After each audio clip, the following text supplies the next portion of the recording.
باللہ من الشیطان الرجیم بسم اللہ الرحمن الرحیم الحمد للہ رب العالمین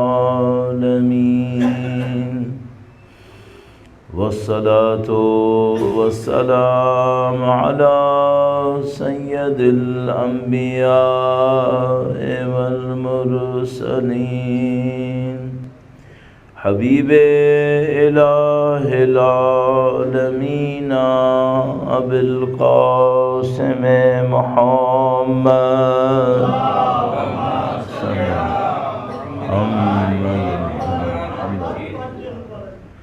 وعلى آلہ الطیبین الطاہرین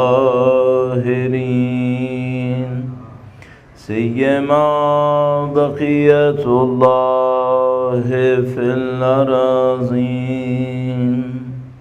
قال اللہ تعالی فی کتابہ الکریم بسم اللہ الرحمن الرحیم ام حسبت ان اصحاب الكهف والرقیم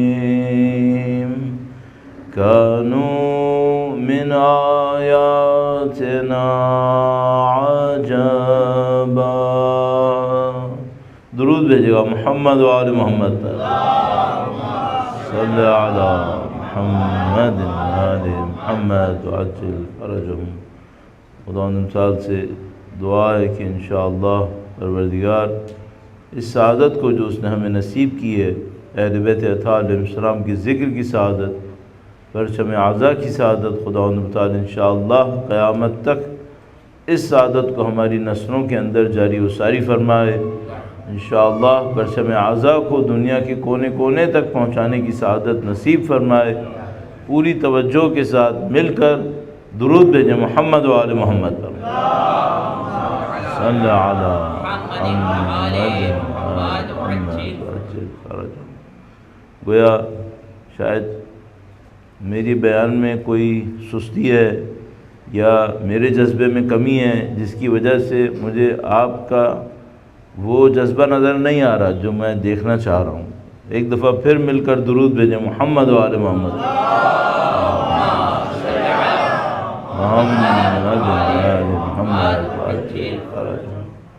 چونکہ آج جمعے کا دن تھا اور یہ دن منسوب ہے وقت کے امام کے نام سے. چند منٹس آپ کی خدمت میں آرائز پیش کروں گا. یہ جو تیاری ہونی ہے امام کے ظہور کے لیے، اور یہ جو تیاری ہونی ہے اس کا کنیکشن واقعی کربلا کے ساتھ، یہ کیا کنیکشن ہے؟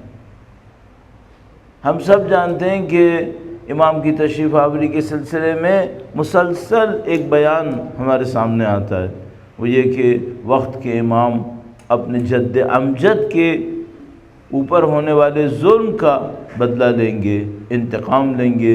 منتقم کربلا کا انتقام لینے والے. جب وہ تشریف لائیں گے تو اپنا تعارف کروائیں گے، میں حسین کا بیٹا ہوں، میں حسین کا بیٹا ہوں. بہت بڑا ایک کنیکشن ہے وقت کے امام کے تشریف لانے میں اور اہل بیت اطہار علیہ السلام کے عزائے حسین سید الشہداء کے غم کو بیان کرنے میں. تو بعض اوقات انسان سوچتا ہے کہ یہ کنیکشن کیا کنیکشن ہے؟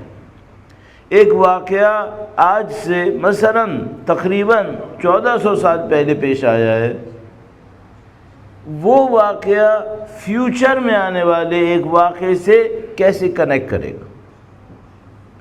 تو جو بات مجھے سمجھ میں آتی ہے وہ یہ کہ سید الشہداء کا واقعہ اپنے اندر کچھ لیسنز رکھتا ہے، اس سے کچھ لوگوں نے سیکھنا ہے. جب لوگ سید الشہداء کے واقعے سے وہ لیسنز سیکھ لیں گے پھر وہ امام کی نصرت کے قابل ہو جائیں گے، پھر وہ امام کا ساتھ دینے کے قابل ہو جائیں گے. تو اب ممکن ہے مجھ سے کوئی پوچھے کہ مولانا یہ جو ذکر کربلا ہے، واقعہ کربلا کی یاد ہے، اس کو تو 1400 سال ہو گئے، تو کیا 1400 سال میں لوگوں نے وہ لیسنز نہیں سیکھے ابھی تک؟ وہ کون سے لیسنز ہیں جن کو سیکھنا ہے کہ تقریباً 1500 سال لگ گیا ہے اور لوگ ابھی تک نہیں سیکھ پائے؟ تو میں سب سے پہلے یہ کہوں گا کہ اگر امام کا تشریف لانا، دنیا بھر کو تبدیل کرنا آسان کام ہوتا تو پھر 1500 سال نہیں لگنے تھے۔ سب سے پہلے یہ سوچ لو کہ جو امام تشریف لائیں گے یہ کام کیا کام ہے۔ اگر میں مثال کے طور پہ آپ سے کہوں کہ میں نے ایک اسائنمنٹ لیا ہے اور اس اسائنمنٹ کے لیے میں نے جو ٹائم لیا ہے وہ مثال کے طور پر 2 مہینے ہے، یہ کم ہے یا زیادہ ہے؟ تو آپ سب سے پہلے مجھ سے کہیں گے یہ بتاؤ اسائنمنٹ کیا ہے؟ اسائنمنٹ کو دیکھوں گا تو مجھے پتہ چلے گا 2 مہینے کم ہے یا زیادہ ہے۔ اسائنمنٹ کیا ہے؟ کیا اسائنمنٹ یہ ہے کہ دنیا کے اندر فار ایگزامپل اس وقت 7 بلین لوگ ہیں، ان 7 بلین لوگوں کو کھانا کھلانا ہے؟ اگر اسائنمنٹ بس اتنا ہوتا کہ 7 بلین لوگوں کو پیٹ بھرنا ہے، کھانا کھلانا ہے، جو اس وقت آلموسٹ امپاسبل لگ رہا ہے، حتیٰ اگر یہ ہوتا اس کے لیے بھی بہت تیاری چاہیے تھی، اس کے لیے بھی بہت کام چاہیے تھا۔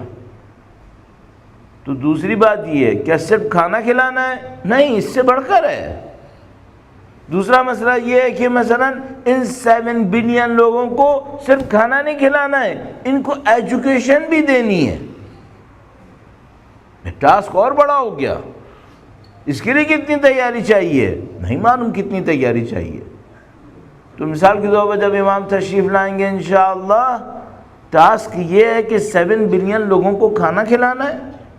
نہیں، اس سے بہت آگے کی بات ہے۔ 7 بلین لوگوں کو ایجوکیٹ کرنا ہے، ان دا سینس جو ہمارے یہاں اسکولز اور کالجز میں ہوتا ہے؟ نہیں، اس سے زیادہ کی بات ہے۔ ان 7 بلین لوگوں کو پوری دنیا کا پیسہ دینا ہے، یہ بھی ہوگا، لیکن بات اس سے بھی زیادہ اوپر ہے۔ وہ کیا ہے؟ 7 بلین لوگوں کو اتنا انلائٹڈ کرنا ہے کہ وہ اپنے ارادے اور اختیار سے خداوند متعال کی طرف بڑھنا شروع کریں گے۔ آپ اس وقت اس سوسائٹی کے اندر 10% کو خدا کی طرف لے جانے کی کوشش کریں، کام آسان ہے یا مشکل ہے؟ مشکل کام ہے۔ باقیوں کو تو چھوڑ دو، اپنے آپ کو دیکھ لوں۔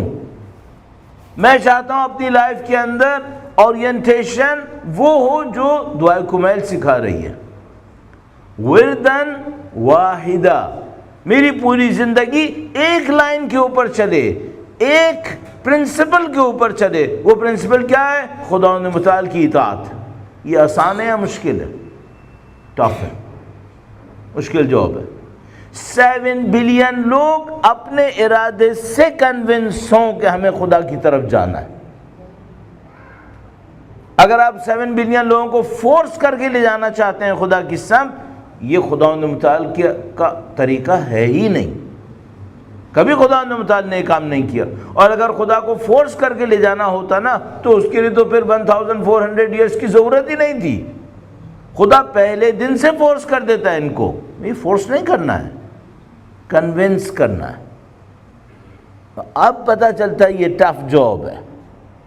اگر ایسا ہے، اب میں اپنے آپ سے پوچھوں گا، میں جو چاہتا ہوں کہ امام کی نصرت کروں، اور میں اور آپ اتنے دن سے میں آپ کے درمیان ہوں، جماعت سے پہلے، جماعت کے بعد، مثلا دعائے کمیل میں، دعائے ندبہ کے اندر، مختلف دعاؤں میں مسلسل ہم لوگ ایک جملہ کہہ رہے ہیں، مسلسل کہہ رہے ہیں اللہم اجعلنا من اعوانہ وانصارہ، اور دعاؤں کے اندر کہہ رہے ہیں والمستشہدین بین یدیہ۔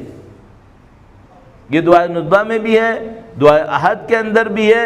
البتہ اس جملے کو پتہ نہیں کیوں ہم لوگ اپنی زبان پہ کم لے کر آتے ہیں آخری پارٹ کو، اللہم اجعلنا من اعوانہ وانصارہ، خداوندہ ہمیں ان کے اعوان و انصار میں قرار دے، اور آخری بات کیا تھی؟ والمستشہدین بین یدیہ، ان کی خدمت میں شہید ہونے والوں میں قرار دے دے۔ شہید ہونے والوں میں قرار دیتے۔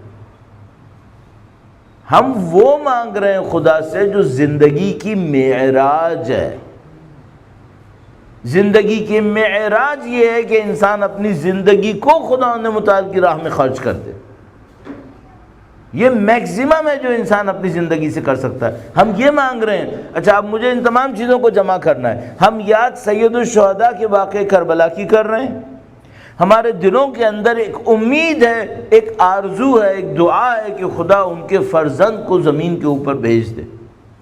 اس کے ساتھ ہمارا ایک پلیج ہے، ہمارا ایک عہد ہے کہ ہم ان امام کا ساتھ دیں گے، اور اس کے بعد ساتھ اتنا دیں گے کہ ہماری جان جائے گی، اور اس کے نتیجے میں زمین یملأ الارض قسطا وعدلا کما ملئت ظلما وجورا، زمین عدل و انصاف سے بھر جائے گی۔ یہ پورا سسٹم ہے جس کے اندر میں اور آپ چل رہے ہیں۔ اب اس سسٹم میں مجھے کرنا کیا ہے؟ تو میں 2-3 چیزوں کو جلدی جلدی لسٹ کرتا ہوں آپ کے سامنے، اور پھر اپنے ٹاپک سے کنیکٹ کروں گا۔ ایک بار پھر امام کے حضور ادائے احترام کے لیے درود بھیجیں، محمد و آل محمد۔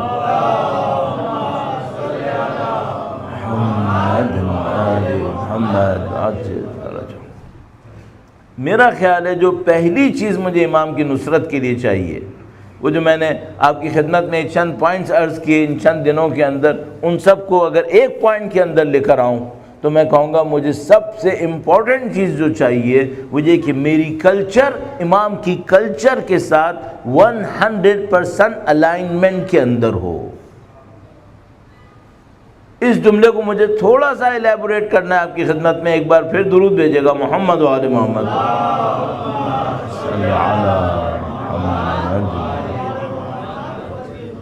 پہلے دن میں نے آپ کی خدمت میں عرض کیا تھا، بعض اوقات 2 آدمی ایک ٹائم میں ایک جگہ کے اوپر ہوتے ہیں، آبجیکٹیوز کے ڈیفرنٹ ہونے کی وجہ سے وہ دونوں کا ریپوٹیشن خدا کے سامنے بالکل ڈیفرنٹ ہوتا ہے۔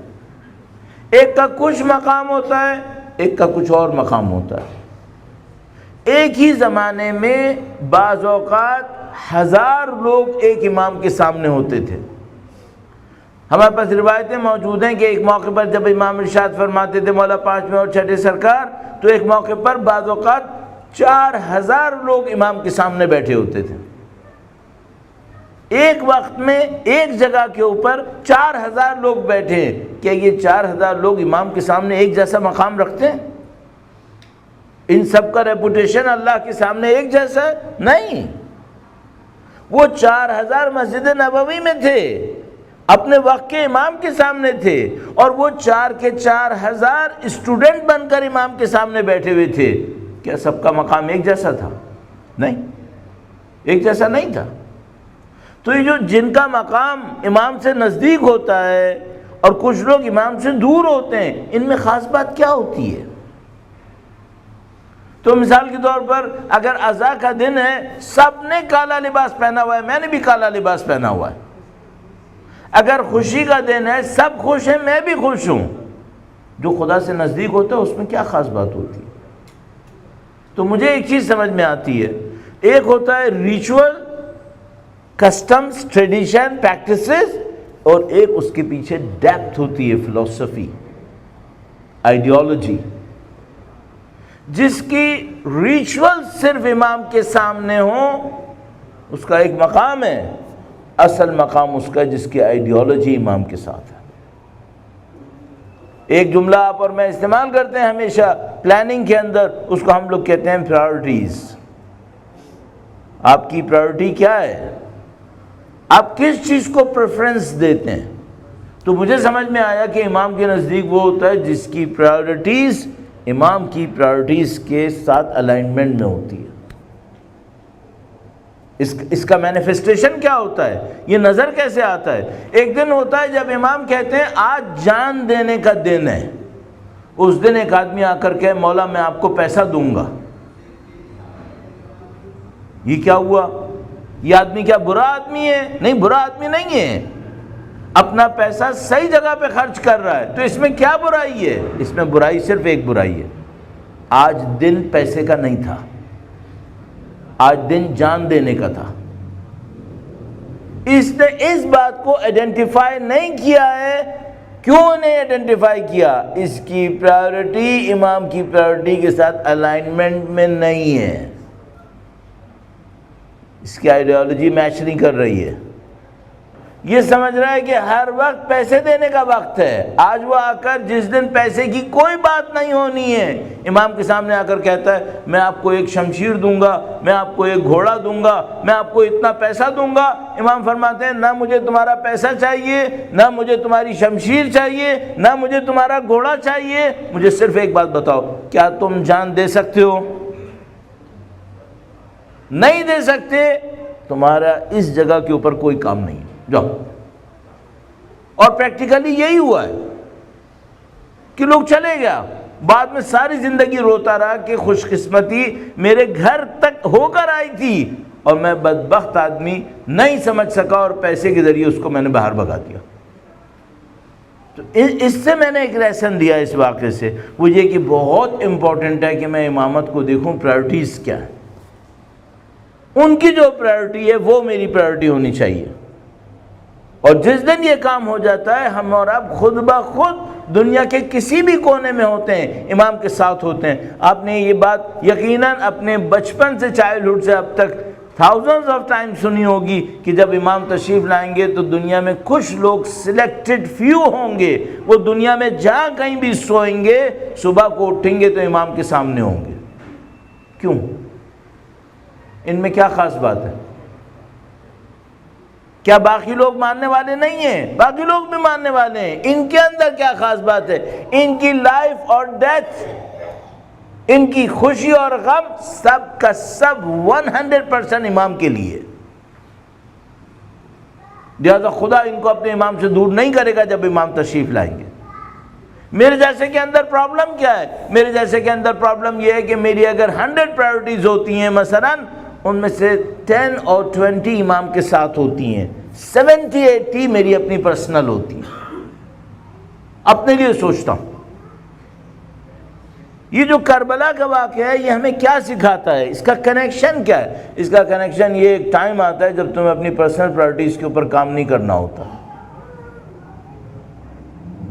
اس کو صرف اور صرف سرنڈر کرنا ہوتا ہے امام کے سامنے۔ تو یہ چند چیزیں تھیں جو میں نے چند دنوں کے اندر آپ کی خدمت میں عرض کرنے کی کوشش کی، اس کو سیکوینس میں لے کر آیا۔ پھر ہم نے آخری بات جو کی تھی وہ یہ کہ جب کسی کے پاس ایک بڑا آبجیکٹو ہوتا ہے لائف کا، چھوٹی چیزیں اس کو تنگ نہیں کرتی۔ کل ہم نے اس کے اوپر بات کی تھی۔ آج مجھے اس کو کنیکٹ کرتے ہوئے ایک سٹیپ اور آگے بڑھانا ہے کہ جب ہم اپنی لائف میں ایک بڑا آبجیکٹو لیتے ہیں، چھوٹی چیزیں ہمیں پریشان نہیں کرتی، اس کو جب میں امپلیمنٹ کرتا ہوں اپنی لائف کے اوپر آج کے زمانے میں، یہ کام کیسے انجام پاتا ہے؟ درود بھیجے گا محمد و آل محمد۔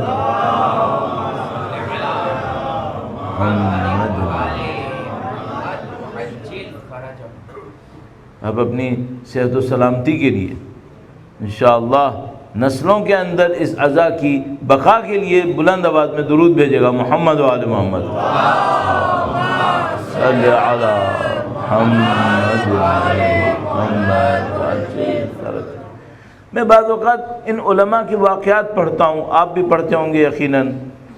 اگر کبھی آپ کے لیے ممکن ہے ان عرفاء کے واقعات کو ضرور پڑھتے رہیے، جو ولی اللہ ہوتے ہیں، اللہ کے بندے ہوتے ہیں، ان کی اللہ کی محبت میں بہت زیادہ آگے جا رہے ہوتے ہیں۔ میں بہت دفعہ تذکرہ کر چکا ہوں اپنی اس مجالس کے اندر، دروس کے اندر، آیت اللہ سید علی قاضی طباطبائی جو آیت اللہ دست غیب کے بھی استاد تھے، اور ان کی ایک عظیم الشان زندگی ہے واقعاً۔ اس کے اوپر ایک کتاب بھی چھپی، پھر وہ اردو میں بھی ترجمہ ہو گئی الحمدللہ، کہکشان نیستی کے نام سے۔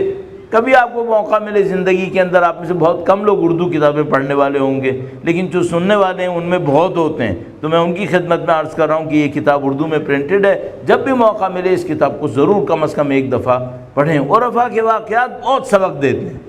تو مجھے ایک عارف کا واقعہ یاد آتا ہے، اس کو بھی میں بیان کرتا ہوں کبھی کبھی، وہ یہ کہ وہ مشہد مقدس میں تھے، اور ایک موقع کے اوپر وہاں جو خدمت کرنے والے لوگ تھے ان میں سے ایک سے کہتے ہیں کہ مجھے امام کی روضے کی چھت کے اوپر جا کر عبادت کرنی ہے۔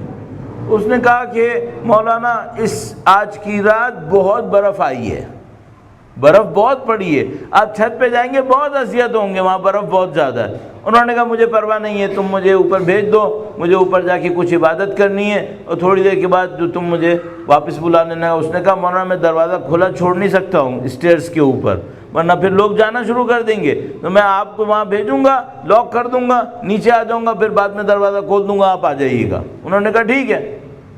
یہ بندہ خدا ان کو وہاں پہ لاک کرتا ہے، وہ اوپر چلے جاتے ہیں، پھر یہ بھول جاتا ہے اور اپنے گھر چلا جاتا ہے۔ بعد میں اس کو یاد آتا ہے کہ میں مولانا کو لاک کر چکا ہوں، تو وہ سوچتا ہے ساری رات گزر گئی مثلاً، اب ان مولانا سے کچھ نہیں بچا ہوگا۔ فریزنگ ٹیمپریچر کے اندر کوئی چھت کے اوپر کھڑا ہو، کہاں بچے گا وہ؟ تو وہ بیچارہ صبح کو آتا ہے، مرتا پڑتا کہتا ہے کہ وہ تو مولانا کو میں نے مار دیا۔ اوپر جا کے دیکھتا ہے تو دیکھتا ہے مولانا رکوع میں مثلاً، اور ان کی کمر کے اوپر کئی انچ برف جمی ہوئی ہے۔ پین کیوں نہیں فیل کیا انہوں نے؟ میں تھوڑی دیر رکوع میں ہوتا ہوں، میری کمر میں سے آوازیں آنے لگتی ہیں، ان کو کیوں پین فیل نہیں ہوا ہے؟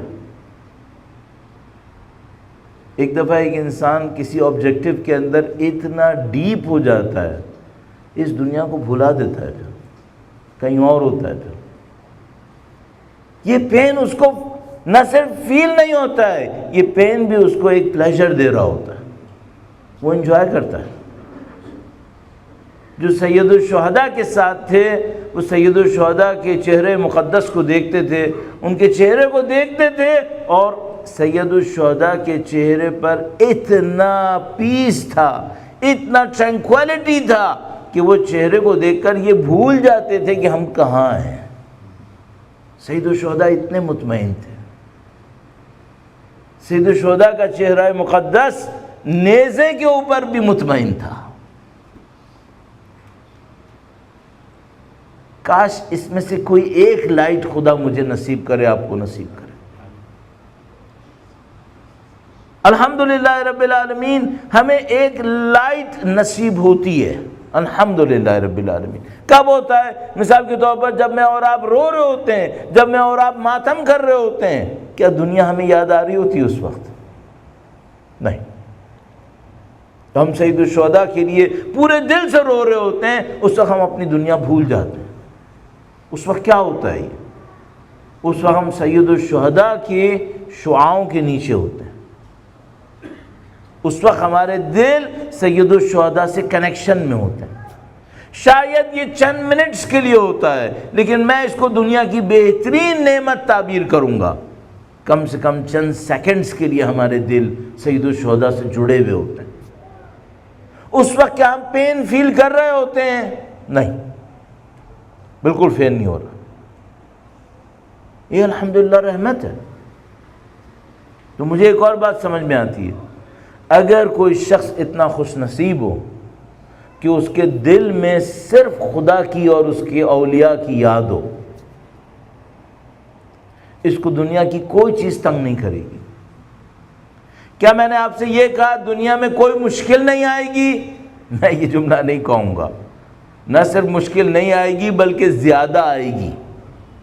میں نے جو آپ سے کہا وہ یہ کہ دنیا کی مشکل اس کو تنگ نہیں کرے گی،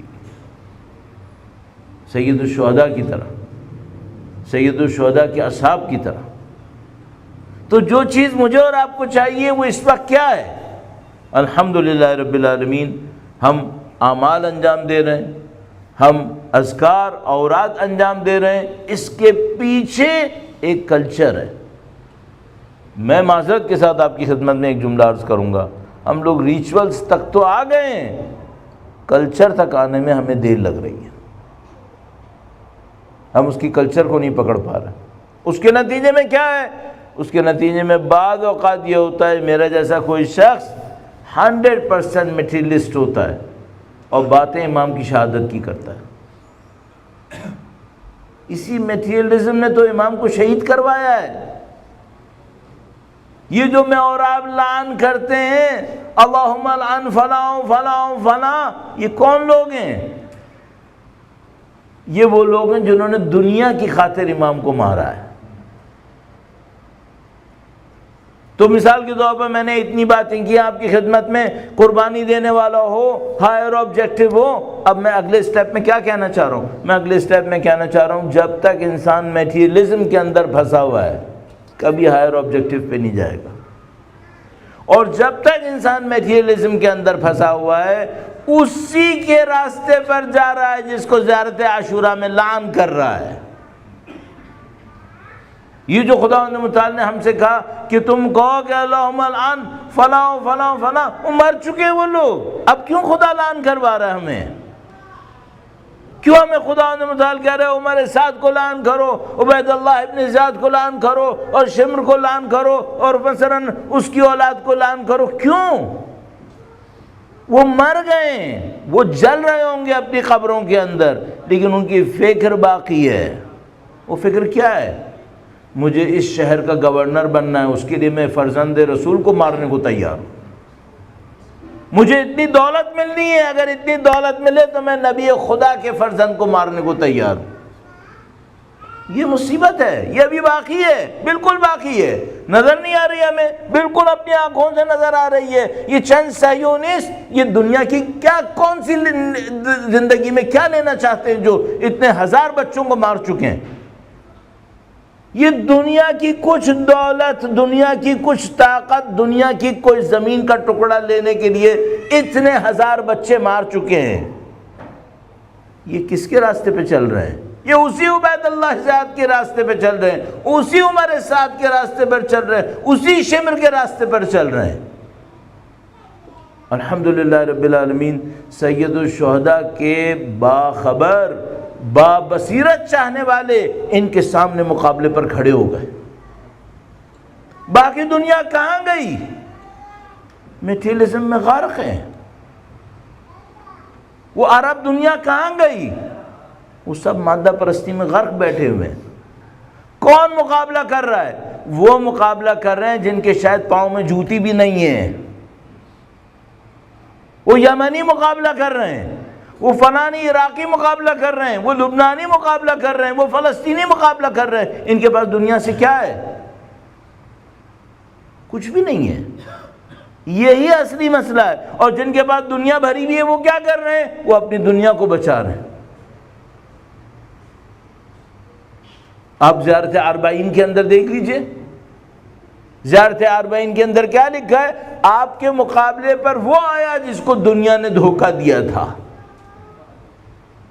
اور اس نے دنیا کی پست چیز کے بدلے میں آپ کا مقابلہ کیا ہے. وَشَرَى آخِرَتَهُ بِثَمَنِ الْأَوْخَسِ، اس نے اپنی آخرت کو مفت میں بیچ دیا دنیا کے لیے. تو آج میں کیا عرض کروں؟ کل میں نے عرض کیا تھا ہائر آبجیکٹو ہونا چاہیے. وہ ہائر آبجیکٹو کیا ہونا چاہیے؟ اگر میری زندگی میں دنیا کی کوئی چیز آبجیکٹو ہے، مین آبجیکٹو، میں آپ کے سامنے قسم کھانے کو تیار ہوں میں کبھی کوئی بڑا کام نہیں کر پاؤں گا. وہ کام جو اللہ کے نزدیک بڑا ہو. ممکن ہے میں دنیا کے اندر آئیڈیل بن جاؤں لوگوں کے لیے، پتہ نہیں کون کون سے میگزین کے اندر میری تصویریں آنا شروع ہو جائیں چونکہ میرے پاس اتنے بلین ہے اور اتنے ملین ہے اور یہ اور وہ ہے. خدا کے نزدیک کوئی فرق پڑتا ہے اس سے؟ وہ فرعون کے پاس کم تھا. ہم سب کو معلوم ہے اس سے کوئی فرق نہیں پڑنے والا. تو میں وہ اتنا اوپر کی بات کر رہا ہوں تو میں نیچے آتا ہوں، میں کہوں بھائی یہ آپ کہیں گے مولانا یہاں اتنا کوئی امیر نہیں بیٹھا ہوا، وہ جو امیر بیٹھے ہوئے کہیں اور بیٹھے ہوئے ہیں. بھول جاؤ.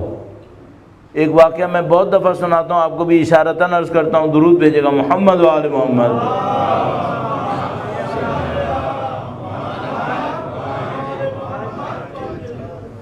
اللہ کے نبی ایک جگہ سے گزر رہے تھے، وہاں پہ ایک کوئی نوکرانی تھی وہاں پر، اور میں نے نوکرانی کہا، وہ کنیز تھی ایکچولی. وہ گائے کا جو گند ہوتا ہے اس سے کچھ بناتے ہیں، اس کو فیول کے طور پہ استعمال کرنے کے لیے، اس کو سکھاتے ہیں پھر اس سے فیول بناتے ہیں، اوپلے کہتے ہیں اس کو اردو میں. وہ لگا رہی تھی دیوار کے اوپر. اس نے سارا گند پھیلایا ہوا تھا اور جگہ کو گھیرا ہوا تھا. رسول خدا نے وہاں سے گزرنا تھا، گویا وہ مسجد کی طرف تشریف لے جا رہے تھے، تو وہ چاہتے تھے کہ کپڑوں کے اوپر وہ گند نہ لگے. تو اصحاب نے اس عورت کو دیکھا اور اس سے کہا کہ تھوڑا سا سائڈ میں ہو جاؤ، یہ گندگی ذرا سی ہٹا لو تاکہ اللہ کے نبی چلے جائیں. اکڑ کے کہتی ہے اس کو گزرنا ہے تو گزر جائے. رسول خدا فرماتے ہیں دعها فإنها مستكبرہ، اس سے بھی بات نہیں کرو، اس کے اندر تکبر ہے. یہ اس کے پاس کون سی چیز تھی تکبر کے لیے؟ نجس میں ہاتھ اس کے ڈوبے ہوئے ہیں، سوشل اسٹیٹس میں یہ کنیز ہے، جو کام کر رہی ہے وہ کام دنیا کا پست کام ہے، اندر تکبر ہے. یہ اللہ کے نبی نے کیوں فرمایا؟ یہ اللہ کے نبی نے مجھ جیسوں کے لیے بتایا. تم یہ نہیں سمجھنا تمہارے ہاتھ میں کچھ نہیں ہے تو تکبر نہیں ہوگا. نہیں، بعض اوقات انسان کنگلا ہوتا ہے، کچھ نہیں ہوتا اس کے پاس، تکبر ہوتا ہے، غرور ہوتا ہے، ایروگنس ہوتی ہے اس کے اندر. اور اگر ہاتھ میں کچھ ہو، ہو پھر تو فرعون ہوتا ہے، پھر تو ہارون الرشید ہوتا ہے، امام معصوم کو شہید کر دے گا. پھر تو کچھ پتہ نہیں کیا ہوتا ہے. یہ اگر دیکھنا ہو نا کہ میرے اوپر میں کون ہوں اندر سے، تو کبھی اپنے آپ کو طاقت میں دیکھو، کبھی اپنے آپ کو کمزوری میں دیکھو. جیسے ہی طاقت ہاتھ میں آتی ہے دوسروں کو ذلیل کرنا شروع کر دیتا ہے، دوسروں کو کاؤنٹ ہی نہیں کرتا ہے. اس کا مطلب کیا ہے؟ یہ اندر سے مستکبرہ ہے. ممکن ہے اوپر سے میری طرح ٹوپی لگائے، اپنے آپ کو دکھائے میں بہت زیادہ متواضع اور منکسر انسان ہوں، اندر کا پتہ نہیں کیا ہے. تو جو آپ کی خدمت میں عرض کرنا چاہوں گا اپنے لیے درس کے لیے، وہ یہ کہ بھائی دیکھو، ہم اور آپ اس دنیا کے اندر ہیں جہاں پری کلاس 1 سے لے کر یونیورسٹیز تک اور میڈیا سے لے کر الیکٹرانک سے لے کے سوشل میڈیا تک ہمیں ایک بات سکھائی جاتی ہے، مادہ پرست بن جاؤ، پیسے کے پیچھے مرو، جو کچھ ہے وہ یہی ہے. نعوذ باللہ، یہ خدا بن گیا ہے یہاں پر. یہ ہمیں سکھایا جا رہا ہے اس وقت. اور تم اور میں کون ہیں؟ ہم اور وہ تم کو وہ ہیں کہ جو سید الشہداء کا پرچم ہاتھ میں لیے کھڑے ہیں. کون سے سید الشہداء؟ جن کے قاتل یہی مادہ پرست تھے.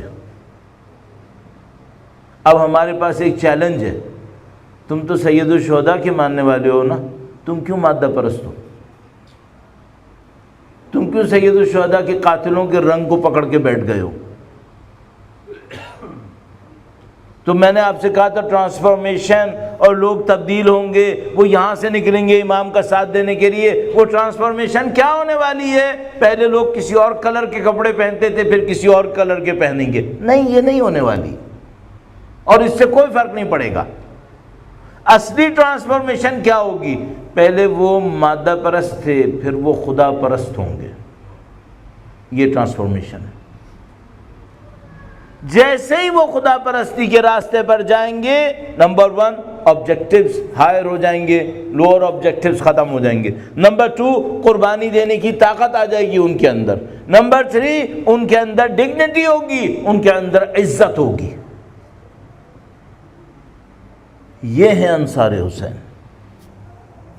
یہ ہیں انصار ابی عبداللہ، یہ ہیں انصار امام زمانہ علیہ الصلوۃ والسلام. درود بھیجے گا محمد و آل محمد.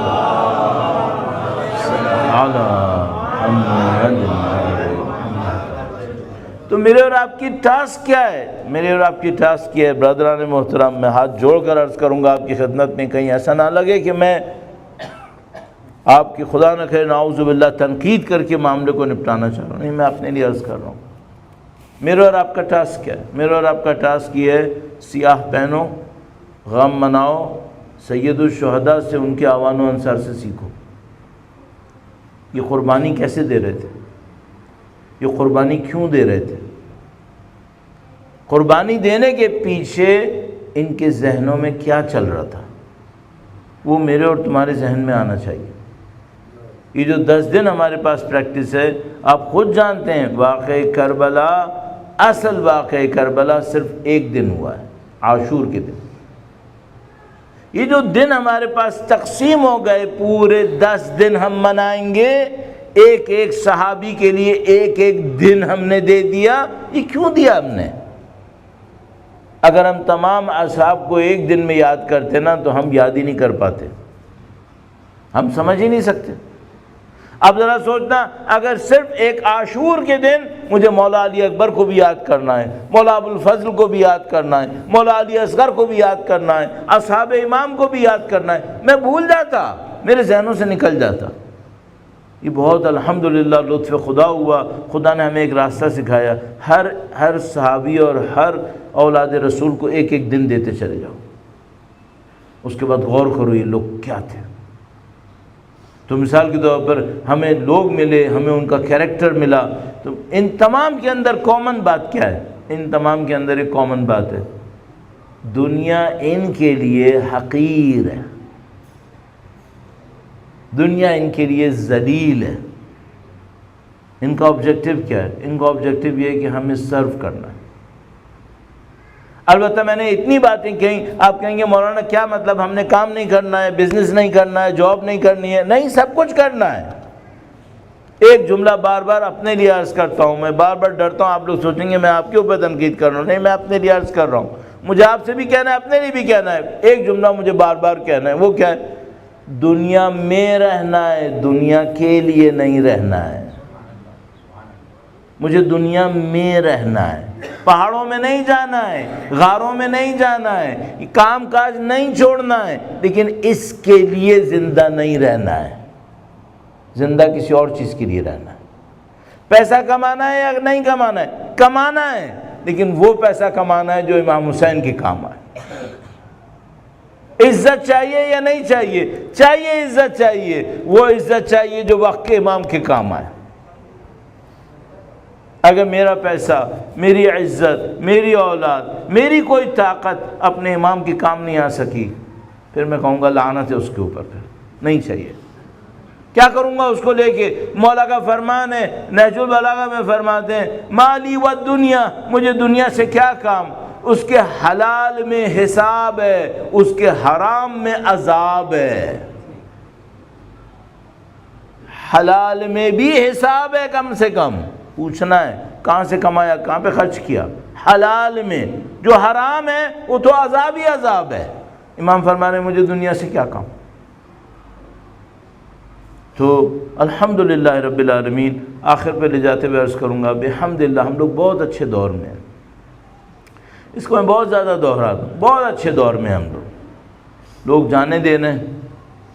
امام کی تشریف آوری ہر روز نزدیک سے نزدیک تر ہوتی نظر آ رہی ہے. میں جب 84 میں طالب علم بنا اور میں پڑھتا تھا امام کے آنے کی نشانیوں کو، 84 میں 40 سال پہلے تقریباً، تو میں جب پڑھتا تھا اور اس میں لکھا ہوتا تھا کہ ایک لشکر ہوگا، وہ یمن کے اندر ہوگا، وہ امام کی سب سے پہلے نصرت کرے گا. اصلا یہ روایت پڑھتے پڑھتے تھک گئے ہم لوگ. 84، 94، 2004، 2014 کے قریب آ کر پتہ چلا بھائی یہ روایت اب صحیح نظر آ رہی ہے. 1400 سال تک لوگ یہ روایت پڑھتے رہے، ہم کو سمجھ میں نہیں آیا یہ ہوگا کیسے. میں آپ کو یقین سے بتا رہا ہوں، تقریباً 2006 کے قریب تھا. میں ایک موقع پر عرب ایک کنٹری کے اندر تھا، وہاں پہ کسی نے مجھے بتایا یہ آدمی یمن میں رہتا ہے. میں نے کہا مجھے اس آدمی سے ملنا ہے فوراً. میں اس آدمی کے پاس گیا، میں نے اس کہا بھائی مجھے معلوم کرنا ہے، بتاؤ یمن کے حالات کیا ہیں، یہ ہے ایسی کوئی بات. اس نے کہا وہاں پہ کچھ نہیں ہے.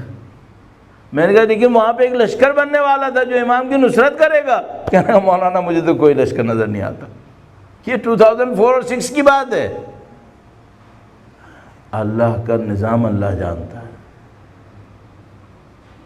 ایک خطرناک آیے کریمہ آپ کی خدمت میں عرض کروں. خدا متعال قرآن کریم میں فرماتا ہے ان تتولوا یستبدل قوما غیرکم ثم لا یکونوا امثالکم. اگر تم لوگ پیچھے چلے گئے نا تو تم مت سوچنا میں تمہارا محتاج ہوں. ان تتولوا، اگر تم لوگوں نے منہ پھیر لیا، خدا تمہاری جگہ ایک اور قوم لے کر آئے گا، وہ تمہاری طرح نہیں ہوں گے. پھر ان تتولوا، تم چلے جاؤ گے تو کیا ہو جائے گا؟ کیا معاملہ خدا کا رک جائے گا؟ نعوذ باللہ تعالی. خدا محتاج ہے کیا؟ ہم لوگ اپنی آنکھوں سے دیکھ رہے ہیں اس وقت۔ آپ یقین مانو 50 سال پہلے لبنان میں اہل بیت کا ماننے والا سوسائٹی کے اندر اتنا کمزور تھا کہ اس کا کوئی ریپوٹیشن تھا ہی نہیں، کوئی اس کو کاؤنٹ نہیں کرتا تھا 50 ایئرز بیک۔ اللہ نے انہی کے درمیان میں سے وہ بندے بنائے جن کو پوری دنیا کاؤنٹ کر رہی ہے۔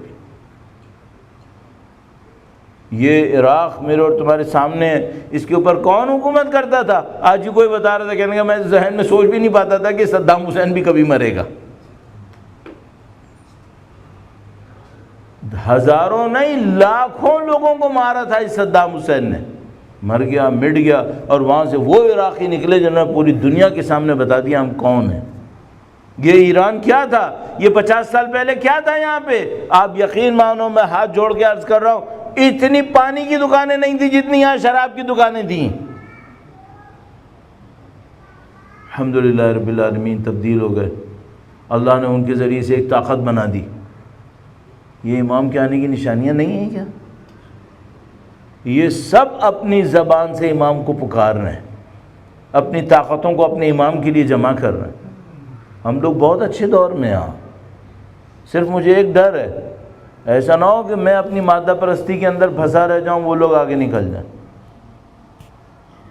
آپ کہیں مولانا کیا کریں، ایران موو کریں؟ میں نہیں کہہ رہا ایران موو کرو، بلیو می، آپ جانا چاہتے ہو چلے جاؤ، جو چلے گا وہ چلے گا، بہت اچھا کیا، الحمدللہ رب العالمین۔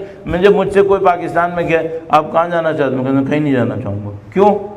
یہ پاکستان میرا مورچہ ہے، یہ میرا فرنٹ ہے، میں اپنا فرنٹ لوز نہیں کروں گا۔ یہ اللہ نے مجھے یہاں پہ جگہ دی ہے استقامت کرنے کے لیے، میں یہاں پہ کھڑا رہوں گا۔ جس دن امام تشریف لائے مجھے بکالیں گے، میں جاؤں گا، اس سے پہلے میں یہاں مقابلہ کروں گا۔ یہ میرا فرنٹ ہے، میں کیوں لوز کروں اسے؟ آپ اپنے مقابلے کے اوپر باقی رہو، استقامت دکھاؤ۔ استقامت دکھانے کا راستہ کیا ہے؟ مادہ پرستی ختم نہیں کر سکتے، کم کرو، اپنے آپ کو چیک کرتے رہو کہیں میں مادہ پرستی میں پھنس تو نہیں رہا ہوں۔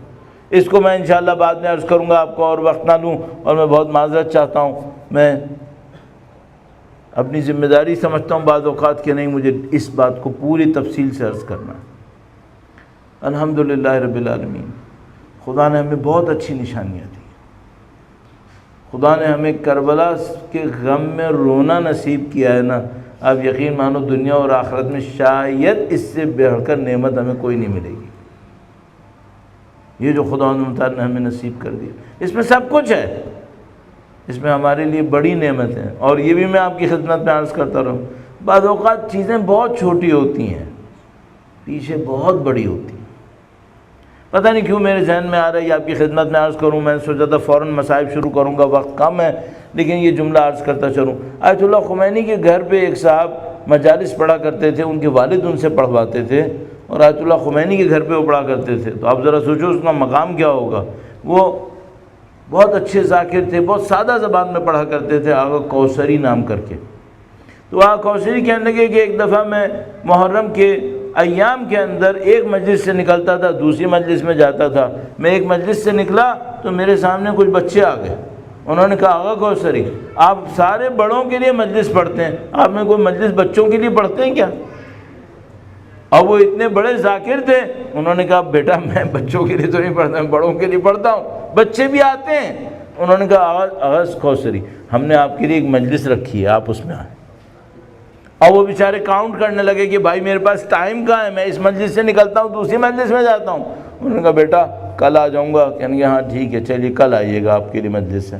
وہ کل پھر بچے کھڑے ہو گئے، وہ سمجھے بچے مذاق کر رہے ہیں، شاید پھر ختم ہو جائے گا معاملہ۔ اگلے دن پھر بچے کھڑے ہو گئے، انہوں نے کہا آغا صاحب چلیں مجلس میں، بچے تیار۔ اب آغا بیچارے وقت دیکھ رہے ہیں، مجھے وہاں جانا تھا، وہ نکلے، کہنے گے نہیں ابھی میں نے بچوں سے وعدہ کر لیا، وہ تو پڑھنی پڑے گی۔ تو وہ وہاں سے نکلے اور بچوں کی مجلس میں آ گئے، کہنے گے بچوں کی مجلس میں آیا، مثلا اس طرح کی بات میں نے احساس کیا بچے بہت پرخلوص ہیں، بہت خلوص سے بیٹھے۔ تو کہنے کہ میں وہاں پہ رکا، میں نے ان کے لیے مجلس پڑھی جیسے بڑوں کے لیے پڑھتا ہوں، 2-4 جملے فضائل کے بولے، پھر مصائب کے بولے، پھر میں اٹھ کے جانے لگا۔ تو بچے بہت خوش ہوئے کہ آغا کوثری نے ہمارے یہاں مجلس پڑھی ہے۔ جب جانے لگے تو کہنے کہ بالکل جب جانے لگے، ایک بچہ ایک ٹرے کے اندر 2-3 کپوں میں، جیسے ایرانی چائے پیتے ہیں وہ والی چائے لے کر آیا، اور کہنے کہ وہ دیکھتے ہی پتہ تھا ٹھنڈی چائے ہے۔ تو اس نے کہا کہ آغا صاحب چائے پئیں، کیونکہ وہاں تبرک میں چائے پلاتے ہیں۔ تو اس نے کہا چائے پئیں۔ آغا کوثری نے دیکھا چائے بھی ٹھنڈی ہے، جلدی بھی بہت زیادہ ہے۔ کہا میں دیکھو تم سے مجلس کا وعدہ کیا تھا نا، مجلس میں نے پڑھ دی الحمدللہ رب العالمین، چائے پھر کبھی اور پڑھیں گے۔ اس بچے نے کہا کہ ٹھیک ہے چلیے۔ آغا کوثری چلے گئے۔ وہ آغا کوثری کہتے ہیں رات کو میں نے دیکھا بی بی مادر حسین تشریف لائی، وہ تشریف لائیں۔ انہوں نے کہا کوثری پورے محرم میں جو تم نے مجلسیں پڑھی ہیں نا، ایک مجلس تمہاری ہمارے در پہ قبول ہو گئی ہے۔ تم نے بچوں کے لیے پڑھی نا، یہ مجلس قبول ہو گئی تمہاری۔ آقا کوثری کہنے لگے میں اتنا خوش ہوا، الحمدللہ میری ایک مجلس سیدہ نے قبول کر لی۔ اس کے بعد سیدہ نے عجیب جملہ کہا کوثری تم نے چائے نہیں پی؟ کہا بی بی نہیں پی میں نے چائے۔ کہا کوثری میں نے اپنے ہاتھ سے بنائی تھی، میں نے اپنے ہاتھ سے بنائی تھی تمہارے لیے۔ آج تو ہمیں نہیں معلوم یہ چھوٹی چھوٹی چیزیں کتنی بڑی ہیں، ان کے پیچھے کیا رکھا ہوا ہے۔ یہ جو خدمتیں آپ کرتے ہیں، کوئی صفائی کر رہا ہے، کوئی یہ کر رہا ہے، کوئی وہی کر رہا ہے، مجھے نہیں معلوم کون سی چیز بھی سیدہ کو پسند آئے گی۔ اس پہ ہمیں فخر کرنا چاہیے، خدا نے متعال نے نصیب کیا ہے۔ عزیزو ہم ہر روز کسی کو پرسہ دینے کے لیے یہاں پہ آتے ہیں، ہر روز کہتے ہیں فلاں کو پرسہ دیں گے، فلاں کو پرسہ دیں گے۔ آج ایک ماں کو پرسہ دینے آئے یہاں پر۔ جیسے ہم کہتے ہیں نا ماں کو پرسہ دینا ہے، کام بہت مشکل ہو جاتا ہے۔ ماں کے دل میں بہت غم ہوتے ہیں، دیکھو ہم سب کو معلوم ہے۔ اور ماں کون سی ماں ہے؟ ماں وہ ماں ہے جو اپنے بچوں پہ روئی بھی نہیں ہے۔ ان کے سامنے اتنے غم تھے، وہ اپنے بچوں کے غم میں نہیں روئی ہے۔ شب عاشور ایک عجیب منظر تھا، ہر ماں اپنے بچے کو لے کر بیٹھی ہوئی تھی، اسے تیار کر رہی تھی اور کہہ رہی تھی دیکھو کل امام حسین پہ تم قربان ہو جانا، تم قربان ہو جانا۔ ایک خیمہ تھا جس میں بی بی زینب کبریٰ سلام اللہ علیہا اپنے 2 بچوں عون و محمد کو لے کر بیٹھی ہوئی تھیں اور ان کو کہہ رہی تھی دیکھو عون و محمد تم لوگ امیر المومنین کی نسل میں سے ہو، دیکھو کل ایسا نہ ہو امام حسین پر کوئی اور قربان ہو جائے اور تم زندہ رہ جاؤ۔ میں تمہاری ماں ہوں، میں تمہیں حکم دے رہی ہوں کل امام حسین پر تم نے قربان ہونا ہے۔ ہماری ماں نے ان سے سیکھنا ہے، ہمارے ماں باپ نے ان سے سیکھنا ہے اپنے بچوں کو قربان کرنے کے لیے۔ ان بچوں نے وعدہ کیا اپنی ماں سے، ماں ہمارا باپ یہاں پر نہیں ہے لیکن ہم منتظر نہیں رہیں گے، ہم کل امام حسین پر قربان ہونے والوں میں پیش قدم ہوں گے، ہم اس قربانی سے کبھی دریغ نہیں کریں گے۔ عاشور کا دن اتنا عجیب دن تھا، امام حسین ایک کے بعد ایک اصحاب کو بھیجتے تھے، ان میں سے کچھ ایسے ہوتے تھے جن کو امام حسین اجازت تو دیتے تھے لیکن دینے کا دل نہیں چاہتا تھا۔ اگر قاسم اجازت دینے آئے تو امام حسین کیسے اجازت دے؟ اب عون و محمد اجازت لینے آئے ہیں، حسین جانتے ہیں عون و محمد میری بہن کے بچے۔ جب وہ عون و محمد کو دیکھتے ہیں میرے عون و محمد چلے جائیں گے، میری بہن کا کیا ہوگا؟ وہ اپنے بچوں کے لاشوں کو دیکھے گی۔ عون و محمد کا اصرار کہ ماموں ہمیں بھیج دیں، اور وہ بار بار اپنی بہن کو سوچتے ہیں۔ بس اسرار کے سامنے تسلیم ہوئے، دونوں بچے لڑنے کے لیے گئے۔ علی ابی طالب کی نسل میں سے ہیں، دشمنوں پہ حملہ کیا لیکن مظلوم بچے تھے، دشمنوں نے اپنے گھیرے میں لے لیا۔ ایک بھائی دوسرے بھائی کی مدد کے لیے جاتا تھا، ایک موقع پر دونوں کو دشمنوں نے تہے تیغ کر دیا، بچے زمین پر گر گئے۔ گویا سید الشہداء اپنی بہن کے جگر کے ٹکڑوں کو اٹھانے گئے۔ جب اولو محمد کا لاشا لے کر آ رہے تھے، اب سوچتے تھے اپنی بہن کو لاشا دکھاؤں کیسے۔ ایک موقع پر پیغام ملا، بھیا لاشا خیمے میں مت لائیے گا، میں ان کو قربان کر چکی ہوں۔ بی بی زینب کبریٰ سلام اللہ علیہا، آپ کی عظمت پہ ہمارے لاکھوں سلام۔ ماں ایسی ماں ہوتی ہے جو اپنے جگر کے ٹکڑوں کو اپنے بھائی پہ قربان کرتی ہے۔ بی بی نے کیا سوچا ہوگا؟ بی بی نے سوچا ہوگا جب میرے بچوں کے لاشیں میرے سامنے آئیں گے شاید میرے چہرے پہ غم آئے گا، میرا بھائی میرے غم زدہ چہرے کو دیکھے گا، میرے بھائی کا غم بڑھ جائے گا۔ فرمایا لاشیں مت لاؤ، لاشیں مت لاؤ۔ لیکن بی بی نے یہ وعدہ بہت آگے تک نبھایا ہے، بہت آگے تک نبھایا ہے۔ امام حسین سے کہا بھیا لاشیں مت لانا۔ پھر 11 محرم کا دن آیا، بی بی جب ہماری سے تشریف لائی، امام حسین کے لاشیں پر گئی۔ اے ماں، آپ کے بھی تو 2 بچے تھے۔ پھر وہ وقت آیا، بیان کرنے والے بیان کرتے ہیں، زندان شام میں سروں کو لایا گیا، ہر سر پہ ماں رونے والی تھی لیکن 2 سروں پر کوئی رونے والی ماں نہیں تھی۔ عزیزو بس ایک جملے کی اور زحمت دوں گا، ماں بی بی زینب کبریٰ کو پرسہ دینا ہے، اس عظیم الشان شخصیت کو پرسہ دینا ہے۔ عزیزو اگر ایک جملہ کہوں نا، ذرا اس کو اپنی نظر میں رکھنا۔ ایک وقت آیا جب بی بی زینب مدینے واپس آ گئی ہیں، جب بی بی مدینے واپس آئی، اپنے گھر میں گئی، اب در و دیوار سے اولو محمد یاد آتے تھے۔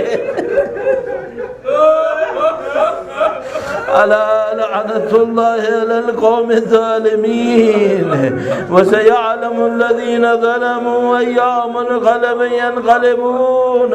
خدایا پرچم بی بی زینب کبریٰ کو دنیا کے کونے کونے تک پہنچانے کی سعادت نصیب فرما۔ خداوندہ ان کے وارث کے ظہور میں تعجیل فرما، ان کی نصرت کی سعادت اس راہ میں شہادت نصیب فرما۔ ماتم حسین